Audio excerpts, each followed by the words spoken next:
There is nowhere to hide in Gaza. Not between the advancing Israelis and the Hamas militants they're trying to hunt down and kill.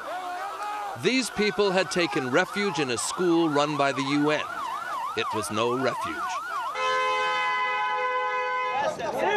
The Israelis say they were taking mortar fire from the school grounds and so responded with fire of their own. Residents say Hamas was firing from a street near the school. The UN and Gazan medical officials put the death count at more than 40, some of them inevitably children.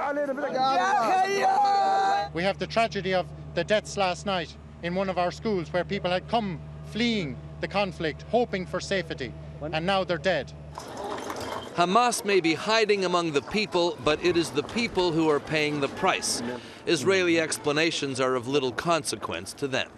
Unfortunately, during a battle, during a war, there are also injuries and losses of civilians, but we try to avoid it as far as we can.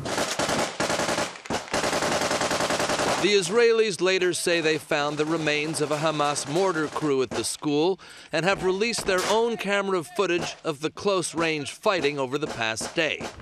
In an urban battleground, there is little time to distinguish from exactly which building the enemy fire may be coming.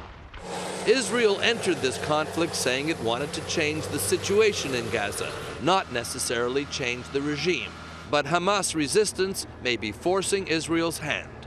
I don't see any very quick resolution of this at the moment, and I think it's going to carry on for a little while until, as I said, one of the parties blinks.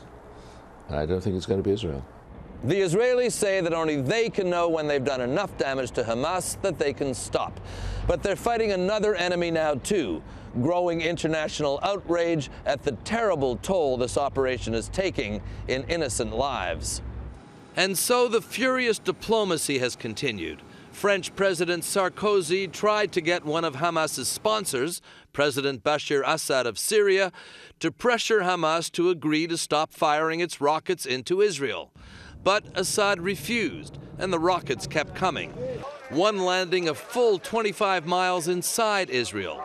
Schools and many businesses within Hamas rocket range remain closed. Now Egypt's President Hosni Mubarak has joined the European call for a ceasefire, but only promising talks. Talking is not what either side seems ready to do yet. Mark Phillips, CBS News on the Israel-Gaza border.